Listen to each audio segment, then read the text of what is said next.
ಎಂಬಿಸಿ news ನಾನು ಸ್ವಾಗತ್. ಹಾಸನ ಜಿಲ್ಲೆಯ ದಿನದ ಪ್ರಮುಖ ಸುದ್ದಿಗಳ ಕ್ವಿಕ್ ರೌಂಡ್ ಆಫ್ ನಲ್ಲಿ ಮೊದಲನೇದಾಗಿ ಹೆಡ್ಲೈನ್ಸ್. ರೇವಣ್ಣ ಆರೋಪಕ್ಕೆ ಡಿಸಿ ಲತಾ ಕುಮಾರಿ ತಿರುಗೇಟು. ಅಗೌರವದ ಮಾತುಗಳು ನೋವುಂಟು ಮಾಡಿವೆ. ಅಧಿಕಾರಿಗಳ ವಿರುದ್ಧ ವೈಯಕ್ತಿಕವಾಗಿ ಮಾತನಾಡೋದು ಸರಿಯಲ್ಲ ಅಂದ್ರು ಹಾಸನದ ಜಿಲ್ಲಾಧಿಕಾರಿ. ನಾನು ಜಿಲ್ಲಾಧಿಕಾರಿಯಿಂದ ಏನನ್ನು ಕಲಿಯಬೇಕಾಗಿಲ್ಲ, ಜನರ ಕಷ್ಟ ಆಲಿಸಿದಾಗ ಮಾತ್ರ IAS ಹುದ್ದೆಗೆ ಗೌರವ. ಡಿಸಿಗೆ ಮಾಜಿ ಸಚಿವ ರೇವಣ್ಣ ಮತ್ತೆ ತಿರುಗೇಟು. ಜಿಲ್ಲಾಧಿಕಾರಿ ಹುದ್ದೆಗೆ ಗೌರವ ಕೊಡಿ, ಮೀಸಲಾತಿ ವಿಚಾರದಲ್ಲಿ ಯಾರೂ ಮೂಗು ತೂರಿಸಬಾರದು. ರೇವಣ್ಣ ಆರೋಪಕ್ಕೆ ಸಂಸದ ಶ್ರೇಯಸ್ ಪಟೇಲ್ ತಿರುಗೇಟು. ವಾರ್ತೆಗಳ ವಿವರ. ಹಾಸನದಲ್ಲಿ ಇವತ್ತು ಬೆಳಗಿಂದಲೂ ಕೂಡ ಜಿಲ್ಲಾಧಿಕಾರಿಗಳು ವರ್ಸಸ್ ರೇವಣ್ಣ ವರ್ಸಸ್ ಜಿಲ್ಲಾಧಿಕಾರಿಗಳ ವಿಷಯ ಬಹಳಷ್ಟು ರಾಜ್ಯ ಮಟ್ಟದಲ್ಲಿ ಸದ್ದು ಮಾಡಿತು. ಗ್ರಾಮ ಪಂಚಾಯಿತಿ ಚುನಾವಣೆಗೆ ಅವೈಜ್ಞಾನಿಕವಾಗಿ ಮೀಸಲಾತಿ ನಿಗದಿಪಡಿಸಲಾಗಿದೆ ಎಂಬ ಮಾಜಿ ಸಚಿವ HD ರೇವಣ್ಣ ಅವರ ಆರೋಪಕ್ಕೆ ಹಾಸನದ ಜಿಲ್ಲಾಧಿಕಾರಿ KS ಲತಾ ಕುಮಾರಿ ಅವರು ತಿರುಗೇಟನ್ನು ನೀಡಿದ್ದಾರೆ. ಹಾಸನದಲ್ಲಿ ಮಾತನಾಡಿರ್ತಕ್ಕಂಥ ಅವರು ಅಧಿಕಾರಿಗಳ ವಿರುದ್ಧ ಸಾರ್ವಜನಿಕ ವೇದಿಕೆಯಲ್ಲಿ ವೈಯಕ್ತಿಕವಾಗಿ ಹಾಗೂ ಅಗೌರವದಿಂದ ಮಾತನಾಡ್ತಕ್ಕಂಥದ್ದು ಸರಿಯಲ್ಲ ಅಂತ ಅಸಮಾಧಾನವನ್ನು ವ್ಯಕ್ತಪಡಿಸಿದ್ದಾರೆ. ರೇವಣ್ಣ ಅವರು ತಮ್ಮ ವಿರುದ್ಧ ಬಳಸಿರುವ ಕೆಲವು ಪದಗಳು ನೋವುಂಟನ್ನ ಮಾಡಿದ್ದಾವೆ ಅಂತ ಜಿಲ್ಲಾಧಿಕಾರಿಗಳು ಬಹಳ ನೋವಿನಿಂದ ಮಾತನಾಡಿದ್ದಾರೆ. ರೇವಣ್ಣ ಅವರು ಅತ್ಯಂತ ಹಿರಿಯರು ಹಾಗೂ ಅನುಭವಿ ರಾಜಕಾರಣಿಯಾಗಿದ್ದು, ಹೌದು ನಾವೇನಾದ್ರು ಒಂದು ವೇಳೆ ತಪ್ಪು ಮಾಡಿದ್ರೆ ಅದನ್ನ ಹೇಳಿ, ಅಧಿಕಾರಿಗಳು ತಪ್ಪು ಮಾಡಿದಾಗ ಕಾನೂನುಬದ್ಧವಾಗಿ ಅದನ್ನ ಪ್ರಶ್ನೆ ಮಾಡೋದಕ್ಕೆ ರೇವಣ್ಣ ಅವ್ರಿಗೆ ಮಾತ್ರ ಅಲ್ಲ, ಶಾಸಕರು ಅಂತಲ್ಲ ಪ್ರತಿಯೊಬ್ಬರಿಗೂ ಕೂಡ ಅವಕಾಶ ಇದೆ. ಆದ್ರೆ ಅದಕ್ಕೊಂದು ರೀತಿ ನೀತಿ ಇರಬೇಕು. ವೈಯಕ್ತಿಕವಾಗಿ ಮಾನಸಿಕವಾಗಿ ಹಗೂರವಾಗಿ ನಾವು ನೊಂದ್ಕೊಳ್ತಕ್ಕಂಥ ರೀತಿಯಲ್ಲಿ ಮಾತನಾಡ್ತಕ್ಕಂಥದ್ದು ಸರಿಯಲ್ಲ. ರೇವಣ್ಣ ಅವರು ಬಳಸಿರ್ತಕ್ಕಂಥ ಪದಗಳು ಕಳೆದ 4-5 ದಿವಸಗಳಿಂದ ಇದೇ ವಿಚಾರಕ್ಕೆ ಸಂಬಂಧಪಟ್ಟಂತೆ ಒಬ್ಬ ಜಿಲ್ಲಾಧಿಕಾರಿಯನ್ನ ಹಿಗ್ಗಾಮುಗ್ಗ ಹೀನಾಯವಾಗಿ ಎಷ್ಟು ತೇಜೋವಧೆ ಮಾಡಬಹುದು ಅಷ್ಟು ತೇಜೋವಧೆಯನ್ನ ಮಾಡಿದ್ರು ರೇವಣ್ಣ ಅವರು. ಮೀಸಲಾತಿ ವಿಚಾರದಲ್ಲಿ ಯಾವುದೋ ಒಂದಿಷ್ಟು ಲೋಪಗಳು ಆಗಿದೆಯೇನೋ, ಆಗಿರಬಹುದೇನೋ, ರೇವಣ್ಣ ಅವ್ರು ಮಾಡ್ತಿರ್ತಕ್ಕಂಥ ಆರೋಪಗಳು ಸರಿಯೇ ಇರಬಹುದೇನೋ. ಆದರೆ ಮೀಸಲಾತಿಲಿ ಏನಾದ್ರು ಲೋಪಗಳಾಗಿದ್ರೆ ಅದನ್ನ ಪ್ರಶ್ನೆ ಮಾಡೋದಕ್ಕೊಂದು ವೇದಿಕೆ ಇದೆ, ಕಾನೂನಾತ್ಮಕವಾಗಿ ಹೋರಾಟ ಮಾಡಕ್ ಅವಕಾಶ ಇದೆ. ಪತ್ರಿಕಾಗೋಷ್ಠಿಯಲ್ಲಿ ಕೂತ್ಕೊಂಡು ಒಬ್ಬ ಮಹಿಳಾ ಜಿಲ್ಲಾಧಿಕಾರಿಯನ್ನ ಬಾಯಿಗೆ ಬಂದಂಗ್ ಮಾತಾಡಿದ ತಕ್ಷಣ ಇದು ಸರಿಯಾಗೋದಿಲ್ಲ. ಈ ಅರಿವು ರೇವಣ್ಣ ಅವರಿಗೂ ಇರಬೇಕಾಗಿತ್ತು. ಜಿಲ್ಲಾಧಿಕಾರಿಗಳು ಇವತ್ತು ಬಹಳ ತೂಕವಾಗಿ, ಬಹಳ ಯೋಚಿಸಿ, ಬಹಳ ಅರ್ಥಗರ್ಭಿತವಾಗಿ ಮಾತನಾಡಿದ್ರು. ಜಿಲ್ಲಾಧಿಕಾರಿಗಳು ಮಾತನಾಡ್ಬೇಕಾದ್ರೆ ಒಂದು ಮಾತು ಹೇಳಿದ್ರು, ನಾವೆಲ್ಲ ಚಿಕ್ಕವರಿದ್ದಾಗ ಚೆನ್ನಾಗಿ ಓದಬೇಕು ಗೌರವ ಸಿಗುತ್ತೆ ಅಂತ ಹೇಳ್ತಾ ಇದ್ರು. ಅಂದ್ರೆ ವಿದ್ಯೆಯಿಂದ ಗೌರವ ಸಿಗುತ್ತೆ ಅಂತ ಹೇಳ್ತಾ ಇದ್ರು ದೊಡ್ಡವರು ನಮಗೆ. ಹೌದು, ಓದಿ ಅಧಿಕಾರಿಗಳಾದ್ರೆ ಗೌರವ ಸಿಗುತ್ತೆ ಅಂತ ಇದ್ರು. ಆದ್ರೆ ನಾವಿವತ್ತು ಓದಿ IAS ಅಧಿಕಾರಿ ಆಗಿದ್ರು ಕೂಡ ನಮಗೊಂದು ಗೌರವ ಕೊಡ್ತಾ ಇಲ್ಲ ಜನಪ್ರತಿನಿಧಿಗಳು ಎನ್ನುವುದಾದ್ರೆ, ಹಾಗಿದ್ರೆ ಏನ್ ಸಂದೇಶ ಕೊಡಕ್ ಹೊರಟಿದ್ದೀರಿ ಸಮಾಜಕ್ಕೆ? ರೇವಣ್ಣ ಅವ್ರು ಹೇಳ್ತಾ ಇದ್ರು, ಅದೆಲ್ಲಿಂದ ಇಟ್ಕೊಂಬಂದ್ರೋ ಈ DC ಅಂತ ಒಂದು ಪದ ಬಳಸ್ತಾರೆ ಮೊನ್ನೆ. ಜಿಲ್ಲಾಧಿಕಾರಿಗಳು ಬಹಳ ಬಹಳ ಖಡಕ್ಕಾಗಿ ಅದಕ್ಕೊಂದು ಉತ್ತರವನ್ನು ಕೊಟ್ಟಿದ್ದಾರೆ. ಇವತ್ತು ನನ್ನನ್ನ ಯಾರೋ ಇಲ್ಲಿಂದಲೋ ಕರ್ಕೊಂಡ್ಬಂದು ಕೂರ್ಸಿರೋದಲ್ಲ. ಇಲ್ಲಿ ನಾನು IAS ಮಾಡಿದ್ದೀನಿ, IAS ಮಾಡೋದಕ್ಕೆ ಬಹಳ ಕಷ್ಟಪಟ್ಟಿದ್ದೀವಿ. ಸಂವಿಧಾನಾತ್ಮಕವಾಗಿ ಕಾನೂನುಬದ್ಧವಾಗಿ ನಮಗೆ ಇರ್ತಕ್ಕಂಥ ಹಕ್ಕಿನ ಆಧಾರದ ಮೇಲೆ ನಾನು ಇವತ್ತು ಬಂದು ಜಿಲ್ಲಾಧಿಕಾರಿಯಾಗಿ ಕೂತಿದ್ದೀನಿ. ಯಾರೋ ನನ್ನನ್ನು ಕರ್ಕೊಂಡ್ಬಂದು ಕೂರ್ಸಿಲ್ಲ ಇಲ್ಲಿ. ದಯವಿಟ್ಟು ಈ ರೀತಿ ಹಗೂರವಾಗಿ ಮಾತನಾಡಬಾರ್ದು. ತಪ್ಪಾಗಿದ್ಯಾ, ಸಮಸ್ಯೆ ಇದೆಯಾ, ಖಂಡಿತವಾಗೂ ಹೇಳಿ ಸರಿ ಮಾಡ್ಕೊಳ್ಳೋಣ. ಬಟ್ ಅದಕ್ಕೊಂದು ರೀತಿ ನೀತಿ ಇರುತ್ತೆ ಅಂತಕ್ಕಂಥದ್ದನ್ನ ಜಿಲ್ಲಾಧಿಕಾರಿಗಳು ಹೇಳ್ತಾರೆ. ಎಸ್, ಇನ್ನು ಹಾಸನದ ಜಿಲ್ಲಾಧಿಕಾರಿ ಲತಾ ಕುಮಾರಿ ಅವರ ವಿಚಾರಕ್ಕೆ ಬಂದ್ರೆ, ಹಾಸನಕ್ಕೆ ಬಂದಾಗಿಂದ ಬಹಳ ಚೆನ್ನಾಗಿ ಕೆಲಸ ಮಾಡ್ತಾ ಇದ್ದಾರೆ. ಪ್ರತಿ ಮಂಗಳವಾರ ಜನರ ಬಳಿಗೆ ಹೋಗಿ ಅವರ ಸಮಸ್ಯೆಗಳನ್ನ ಕೇಳ್ತಕ್ಕಂಥದ್ದಾಗಿರಬಹುದು, ಈ ತರದ್ದು ಒಂದೊಂದಿಷ್ಟು ಹೊಸ ಯೋಜನೆಗಳನ್ನ ಜಾರಿಗೆ ತಗೊಬಂದಿರತಕ್ಕಂಥದ್ದಾಗಿರಬಹುದು. ಬಟ್ ಸ್ಟಿಲ್ ರೇವಣ್ಣ ಅವರು ಜಿಲ್ಲಾಧಿಕಾರಿಗಳನ್ನ ನಿಂದಿಸ್ತಕ್ಕಂಥದ್ದು, ಅವ್ರ ವಿರುದ್ಧವಾಗಿ ಮಾತಾಡ್ತಕ್ಕಂಥದ್ದು, ಬಾಯ್ ಬಿಟ್ರೆ ನಮ್ಮ ಎಲ್ಲಾ ಶಾಸಕರು ಕರ್ಕೊಂಡ್ಬಂದು DC ಆಫೀಸ್ ಮುಂದೆ ಟೆಂಟ್ ಹಾಕೊಂಡು ಪ್ರತಿಭಟನೆ ಮಾಡ್ತೀನಿ, ಏನಾದ್ರು ಅನಾಹುತ ಆದ್ರೆ ನೀವೇ ಹೊಣೆ ಅಂತಕ್ಕಂಥದ್ದನ್ನ ಇವತ್ತಿಂದ ಹೇಳ್ತಿರೋದಲ್ಲ ಅವರು. ನಾನು ಪತ್ರಿಕೋದ್ಯಮಕ್ಕೆ ಬಂದಾಗಿಂದಲೂ ಕೂಡ ಇದೊಂದೇ ಟೇಪ್ ರೆಕಾರ್ಡ್ ಡೈಲಾಗ್ ನ ನಿರಂತರವಾಗಿ ರಿಪೀಟ್ ಮಾಡ್ಕೊ ಬಂದಿದ್ದಾರೆ ರೇವಣ್ಣ ಅವರು. ಈ ಹಿಂದೆ ಚೈತ್ರ ಅವರು ಜಿಲ್ಲಾಧಿಕಾರಿ ಆಗಿದ್ದಾಗ್ಲೂ ರೇವಣ್ಣ ಅವರು ಅವ್ರ ವಿರುದ್ಧ ವಾಗ್ದಾಳಿ ನಡೆಸಿದ್ರು. ಅದಾದ್ಮೇಲೆ ರೋಹಿಣಿ ಸಿಂಧೂರಿ ಅವರು ಜಿಲ್ಲಾಧಿಕಾರಿ ಆಗಿದ್ದಾಗ್ಲೂ ರೇವಣ್ಣ ಅವ್ರ ವಿರುದ್ಧ ಆ ಲೆವೆಲ್ಗೆ ಹೋಗ್ಬಿಟ್ಟಿದ್ರು ಅಂತ ಅಂದ್ರೆ, ಹಾಸನದಲ್ಲಿ SLC ರಿಸಲ್ಟ್ ರಾಜ್ಯಕ್ಕೆ ಫಸ್ಟ್ ಬಂದಾಗ DC ಎಂಟ್ರಿ ಮಾಡಿದಾರೆ, ನಾನು ಎಂಟ್ರಿ ಮಾಡಿದ್ದು ಭವಾನಿ ರೇವಣ್ಣ ಅಂತ ಹೇಳ್ತಾ ಕೂತಿದ್ರು. ಅದಾದ ನಂತರ ಹಾಸನಕ್ಕೆ ಪ್ರಿಯಾಂಕಾ ಫ್ರಾನ್ಸಿಸ್ ಅವರು ಬಂದ್ರು. ಆ ಸಂದರ್ಭದಲ್ಲೂ ಕೂಡ ಇದೇ ರೀತಿಯಾದಂತ ಆರೋಪಗಳು, ಅವ್ರನ್ನ BJP ಏಜೆಂಟ್ ಅಂತಾನೆ ಕರೆದು ಬಿಟ್ರು. ಅದಾದ ಮೇಲೆ ಚುನಾವಣಾ ಆಯೋಗಕ್ಕೆ ಅವ್ರನ್ನ ವರ್ಗಾವಣೆ ಮಾಡಬೇಕು ಅಂತ ಲೆಟರ್ನೇ ಬರ್ದಾಕಿದ್ರು. ಅದಾದ ಮೇಲೆ ಸತ್ಯಭಾಮ ಅವ್ರು ಬಂದ್ರು. ಸತ್ಯಭಾಮ ಅವ್ರನ್ನಂತೂ ಬಹಳಷ್ಟು ಇದು ಮಾಡಿ ಅವ್ರ ವಿರುದ್ಧ ಹಕ್ಕುಚ್ಯುತಿನೂ ಮಂಡಿಸ್ಬಿಟ್ರು. ಲತಾ ಕುಮಾರಿ ಅವರು ಹೊಳೆನರಸೀಪುರ ಜಾತ್ರೆ ಸಂದರ್ಭದಲ್ಲೇ DC ಅವರ ವಿರುದ್ಧ ರೇವಣ್ಣ ಅವ್ರು ಮಾತನಾಡಿದಾಗಲೇ ಯಾರು ಇದ್ರ ಬಗ್ಗೆ ಪ್ರಶ್ನೆ ಮಾಡಿರಲಿಲ್ಲ, ಸುಮ್ಮನಾಗಿದ್ರು. ಆದ್ರೆ ಎಷ್ಟು ದಿವಸ ತಾಳ್ಮೆಯಿಂದ ಇರಕ್ಕಾಗತ್ತೆ ಒಬ್ರು ಅಧಿಕಾರಿ? ಎಷ್ಟು ದಿವಸ ತಾಳ್ಮೆಯಿಂದ ಇರಕ್ಕಾಗತ್ತೆ? ಆ ಹುದ್ದೆಗೆ ಬಂದು ಕೂರ್ಬೇಕು ಅಂದ್ರೆ ಅದೊಂದು ತಪಸ್ಸರಿ. ಒಂದು IAS ಮಾಡ್ಕೊಂಡ್ ಬರ್ಬೇಕು ಅಂತ ಅಂದ್ರೆ it's not on easy job. ಇವತ್ತೊಂದು ಸರ್ಕಾರಿ ಕಚೇರಿಯಲ್ಲಿ P1 ಕೆಲಸ ತಗೊಳಕ್ ಆಗದೆ ಇರ್ತಕ್ಕಂಥ ಸ್ಥಿತಿಲಿ ಇದಾರೆ ಇವತ್ತು. ಇಂಥ ಸಂದರ್ಭದಲ್ಲಿ ಅಷ್ಟು ಕಷ್ಟಪಟ್ಟು ಸಂಸಾರ ಇವೆಲ್ಲದಕ್ಕೂ ಆದ ಮೇಲೂ ಮದುವೆ ಆದ ನಂತರವೂ ಕೂತು ಛಲ ಬಿಡದೆ ಓದಿ IAS ಅಧಿಕಾರಿಯಾಗಿ ಬಂದು ಕೂತಿರೋರಿಗೆ ಯಾವುದೋ ವೈಯಕ್ತಿಕ ಕಾರಣ ಇಟ್ಕೊಂಡು, ವೈಯಕ್ತಿಕ ದ್ವೇಷ ಇಟ್ಕೊಂಡು ಅವ್ರನ್ನ ನಿರಂತರವಾಗಿ ಟಾರ್ಗೆಟ್ ಮಾಡ್ಕೊಂಡು ಹೋದಾಗ ಬೇಸರವಾಗುತ್ತೆ. ಆ ಸಂದರ್ಭದಲ್ಲಿ ಮಾತಾಡಬೇಕಾಗತ್ತೆ. ಹೌದು, ಜಿಲ್ಲಾಧಿಕಾರಿ ಲತಾ ಕುಮಾರಿ ಅವರು ರೇವಣ್ಣ ಅವರಿಗೆ ಟಾಂಗ್ ಕೊಟ್ಟರು, ಮತ್ತೊಂದು ಇನ್ನೊಂದು ಅನ್ನೋದಕ್ಕಿಂತ ಉತ್ತರ ಕೊಟ್ಟಿದ್ದಾರೆ. ರೇವಣ್ಣ ಅವರ ಆರೋಪಗಳಿಗೆ ಉತ್ತರ ಕೊಟ್ಟಿದ್ದಾರೆ. ಲತಾ ಕುಮಾರಿ ಅವರು ಮಾತ್ರ ಅಲ್ಲ, ಈ ಹಿಂದೆ ಪ್ರಿಯಾಂಕಾ ಅವರು ಕೂಡ ಆ ಸಂದರ್ಭದಲ್ಲಿ ರೇವಣ್ಣ ಅವರಿಗೆ ಉತ್ತರವನ್ನ ಕೊಡೋ ಪ್ರಯತ್ನವನ್ನ ಮಾಡಿದ್ರು. ಇದೇ ರೀತಿ ರೇವಣ್ಣ ಅವರು ಅವತ್ತು ಯಾವುದೇ ಕಡತಗಳ ಕೆಲಸ ಆಗ್ತಾ ಇಲ್ಲ, ಜಿಲ್ಲಾಧಿಕಾರಿಗಳ ಅಕೌಂಟ್ ಅಲ್ಲಿ ದುಡ್ಡಿಲ್ಲ, ಮತ್ತೊಂದು ಇನ್ನೊಂದು ಅಂದಾಗ ಎಲ್ಲ ಕೆಲಸಗಳಾಗ್ತಾ ಇದ್ದಾವೆ, ಅಗತ್ಯಕ್ಕೆ ಬೇಕಾದಷ್ಟು ದುಡ್ಡಿದೆ, ನಾವು ಕೆಲಸ ಮಾಡೋದು ನಾವು ಗೊತ್ತಿದೆ, ನಾವು ಮಾಡ್ತೀವಿ ಅಂತಕ್ಕಂಥ ಉತ್ತರವನ್ನ ಕೊಟ್ಟಿದ್ರು. ರೋಹಿಣಿ ಸಿಂಧೂರಿ ಅವರು ಒಂದು ಇಂಟರ್ವ್ಯೂ ಅಲ್ಲಿ ಕೂಡ ಹೇಳಿದ್ರು, ರೇವಣ್ಣ ಅವರ ವಿರುದ್ಧ ಯಾರು DC ಗಳು ಮಾತಾಡೇ ಇಲ್ವಾ ಅಂತ ಹೇಳೋದಾದ್ರೆ, ರೋಹಿಣಿ ಸಿಂಧೂರಿ ಅವರು ಒಂದ್ ಕಡೆ ಹೇಳ್ತಾರೆ, ಹಾಸನ ರಾಜಕಾರಣದಲ್ಲಿ ಹಾಸನ ಜಿಲ್ಲೆಯಲ್ಲಿ ಕೆಲಸ ಮಾಡಬೇಕಾದ್ರೆ HD ದೇವೇಗೌಡರ ಬಗ್ಗೆ ಹೊಗಳುತ್ತಾ ಮಾತಾಡ್ತಕ್ಕಂಥ ರೋಹಿಣಿ ಸಿಂಧೂರಿ ಅವರು ರೇವಣ್ಣ ಅವ್ರ ಜೊತೆ ಕೆಲಸ ಮಾಡೋದು ಬಹಳ ಕಷ್ಟ ಅಂತಕ್ಕಂಥದ್ದು ಒಂದು ಇಂಟರ್ವ್ಯೂ ಹೇಳ್ಕೊಂಡಿದ್ದಾರೆ. ಪದೇ ಪದೇ ಅಧಿಕಾರಿಗಳನ್ನ ಟಾರ್ಗೆಟ್ ಮಾಡಿ ಈ ತರ ಮಾತಾಡ್ತಕ್ಕಂಥದ್ದು ರೇವಣ್ಣ ಅವ್ರಿಗೆಲ್ಲೋ ಒಂದ್ ಕಡೆ ಸರಿ ಹೊಂದುವುದಿಲ್ಲವೇನೋ ಅಂತ ನಮ್ಮ ಭಾವನೆ. ನಾನು ವೈಯಕ್ತಿಕ ಅಂತಾನೆ ಅನ್ಕೊಳ್ಳಿ. ಬಟ್ ಸ್ಟಿಲ್ ತಪ್ಪಾಗಿದ್ದರೆ ಕಾನೂನು ಚೌಕಟ್ಟಲ್ಲಿ ಸರಿ ಮಾಡ್ಕೊಬೇಕು ಹೊರತು ಈ ರೀತಿ ಬೀದಿ ರಂಪಾಟ ಮಾಡ್ಕೊಂಡು ಅಧಿಕಾರಿಗಳ ತೇಜೋವಧೆ ಆಗಬಾರ್ದು. ಎಸ್, ಜಿಲ್ಲಾಧಿಕಾರಿಗಳು ಏನ್ ಮಾತಾಡಿದ್ದಾರೆ? ಸಾರ್ವಜನಿಕರ ಆರೋಪ ಗೊತ್ತಿಲ್ಲ, ಆದರೆ ನಾನು ಇಷ್ಟು ಹೇಳಲಿಕ್ಕೆ ಇಷ್ಟಪಡ್ತೇನೆ. ಇದು ತಾವು ಸರಿಯಾಗಿ ಹೇಳಿದ್ರಿ. ಇದು ಮೊದಲ ಬಾರಿ ಏನೂ ಅಲ್ಲ. 3 ತಿಂಗಳಿಗೊಮ್ಮೆ 4 ತಿಂಗಳಿಗೊಮ್ಮೆ ಒಂದು ಪ್ರೆಸ್ ಮೀಟ್ ಕಾಲ್ ಮಾಡಿ ಅದನ್ನು ಒಂದು ವೈಯಕ್ತಿಕವಾಗಿ ಅಗೌರವದಿಂದ ತುಂಬ ತುಚ್ಛವಾಗಿ ಹಗುರವಾಗಿ ಮಾತಾಡಿರೋದು ನಮ್ಮ ಗಮನಕ್ಕೆ ಬಂದಿದೆ ಸಹ. ನಾವು ನೋಡಿದ್ದೇವೆ ಮತ್ತು ಕೇಳಿದ್ದೇವೆ. ನಾನು ಕೋರ್ಕೊಳ್ಳೋದು ಇಷ್ಟೇ, ಮಾನ್ಯ ಶಾಸಕರು, ತುಂಬ ಹಿರಿಯ ಮಾಜಿ ಸಚಿವರು, ಹಿರಿಯ ರಾಜಕಾರಣಿಗಳು, ಅನುಭವಿಗಳು, ಸಮಾಜದಲ್ಲಿ ಒಂದು ಸಂದೇಶ ಹೋಗ್ತದೆ. ಒಬ್ಬ ಅಧಿಕಾರಿಗಳು ತಪ್ಪು ಮಾಡಿದ್ರೆ ಖಂಡಿತ ಅವರಿಗೆ ದಾರಿಗೆ ಹೋಗೋ ಹಾಗೆ ಅಥವಾ ಒಂದು ಕಾನೂನಿನ ಚೌಕಟ್ಟನ್ನು ಮೀರಿ ನಾವು ಕೆಲಸ ಮಾಡಿದ್ರೆ ಅದಕ್ಕೆ ಅದರದೇ ಆದ ಒಂದು ನಿಯಮಗಳ ಅಡಿಯಲ್ಲಿ ಅವರಿಗೆ ತಾವು ತಿಳಿಸುವ ಅವಕಾಶ ಖಂಡಿತ ಇದೆ. ಅದನ್ನು ತಿದ್ದುಪಡಿ ಮಾಡಿಕೊಳ್ಳೋದು ಅಥವಾ ನಿಯಮಾನುಸಾರ ಕೆಲಸ ಮಾಡೋದು ನಮ್ಮ ಜವಾಬ್ದಾರಿ ಇರ್ತದೆ.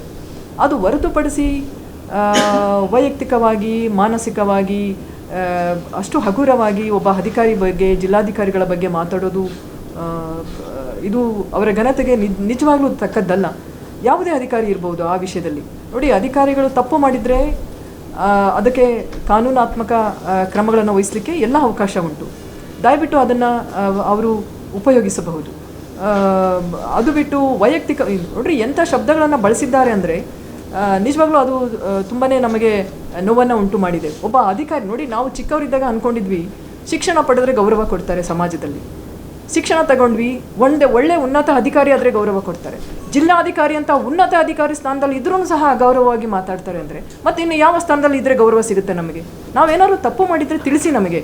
ಖಂಡಿತವಾಗಿ ನಾನು ಕಾನೂನಿನ ಚೌಕಟ್ಟನ್ನು ಹೊರತುಪಡಿಸಿ ನಾವು ಕೆಲಸ ಮಾಡೋಕ್ಕೆ ಬರೋದಿಲ್ಲ. ನಾನು ಅಂತಲ್ಲ, ಯಾವ ಅಧಿಕಾರಿಗಳು ಮಾಡಲಿಕ್ಕೆ ಬರೋದಿಲ್ಲ. ಯಾಕಂದರೆ ಉತ್ತರವನ್ನು ಕೊಡಬೇಕಾಗ್ತದೆ. ನಾವೆಲ್ಲ ಬದ್ಧತೆಯಿಂದ ಕೆಲಸ ಮಾಡಬೇಕಾಗ್ತದೆ. ನಮಗೆಲ್ಲ ಒಂದು ನಿಯಮಗಳಿದೆ, ಆ ನಿಯಮದ ಚೌಕಟ್ಟಿನಲ್ಲೇ ನಾವು ಕೆಲಸ ಮಾಡೋದು ಸಹ. ಅದನ್ನು ಹೊರತಾಗಿ ನಾನೇನು ಮಾತಾಡಲಿಕ್ಕೆ ಇಷ್ಟಪಡೋದಿಲ್ಲ. ಬಟ್ ಕೋರ್ಕೊಳ್ತೇನೆ, ಈ ಥರ ಮಾತಾಡೋದು ಖಂಡಿತ ತಪ್ಪು.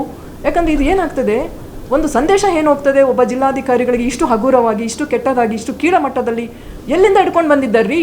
ನಾವು ಸಂವಿಧಾನಾತ್ಮಕವಾಗಿ ಒಂದು ಸಮಾನತೆಯಲ್ಲಿ ಸಂವಿಧಾನಾತ್ಮಕವಾಗಿ ಬಂದಿರೋ ಹಕ್ಕು ಇದು ನಮಗೆ.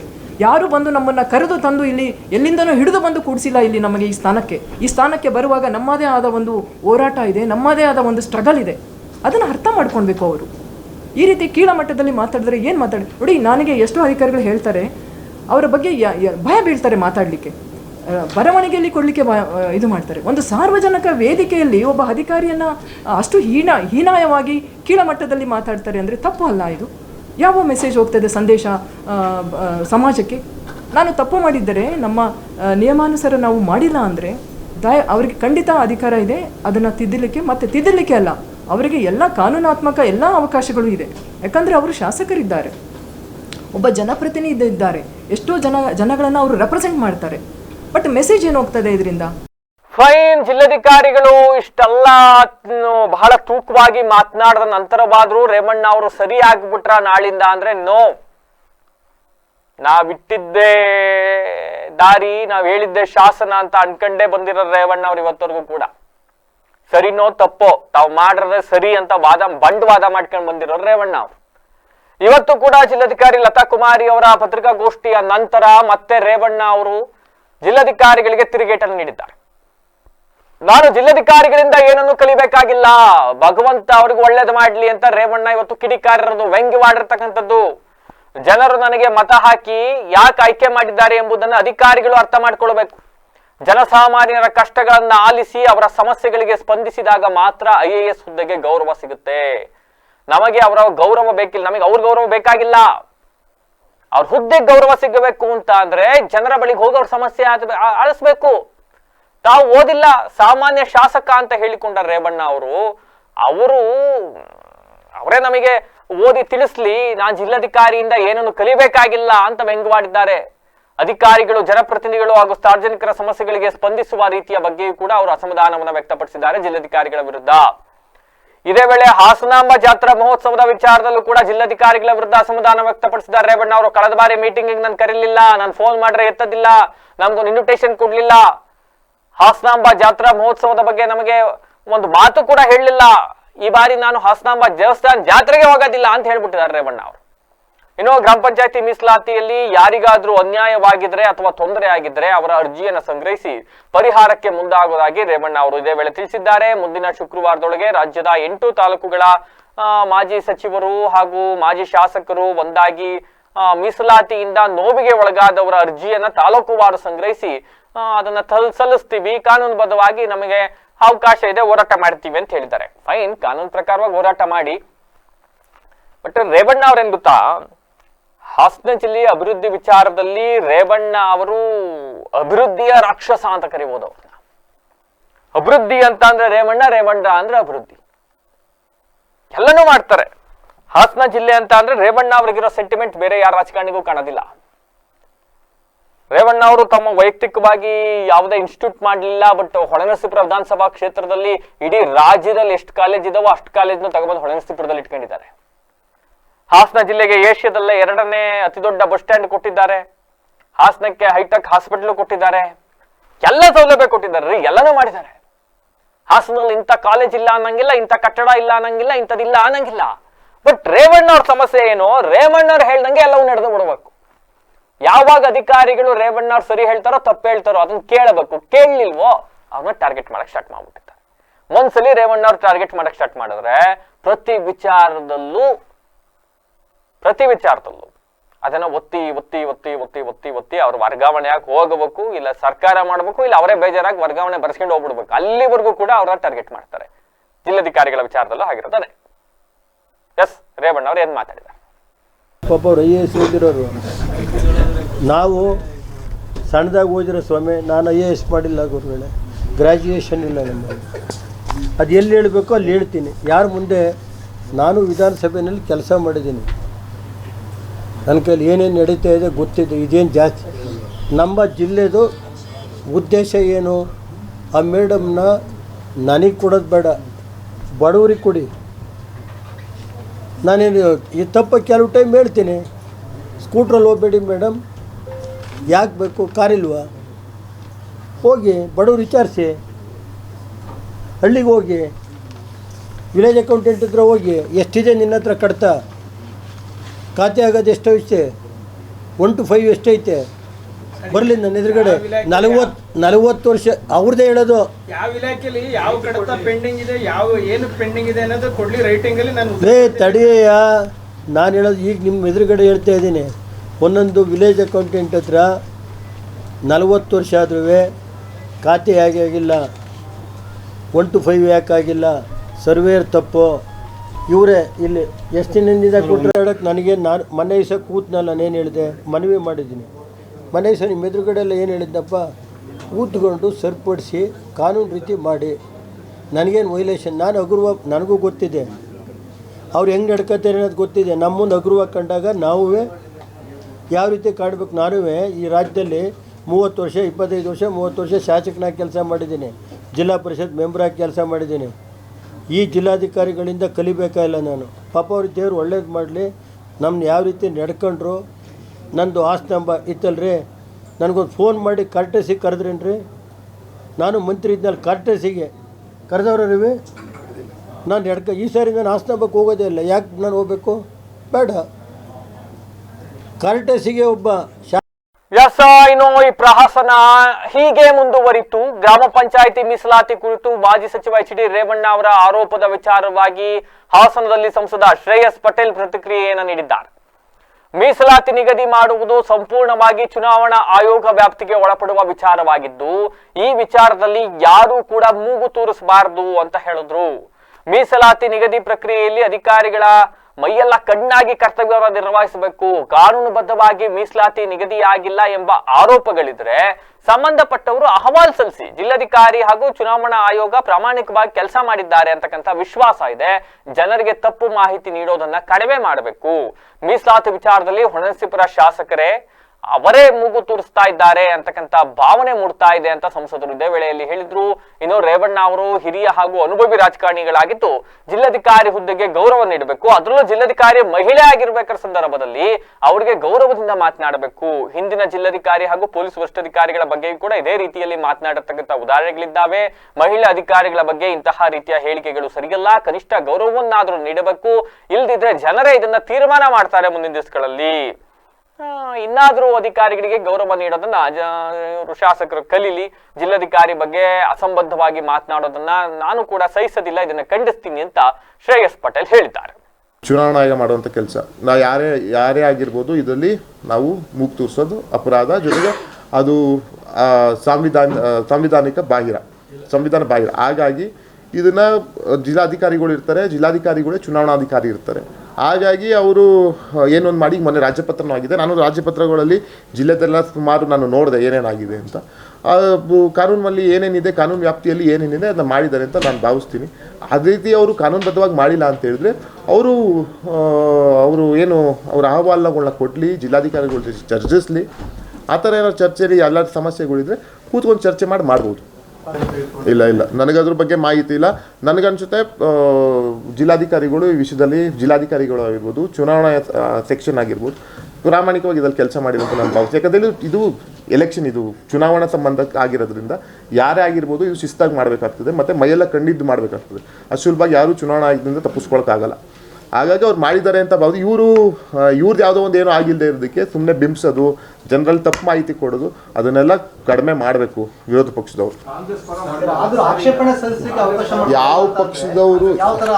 ಯಾವ ಪಕ್ಷದವ್ರ ಪರನೂ ಮಾಡಿದಾರೋ ಏನೋ ಅದು ಗೊತ್ತಿಲ್ಲ.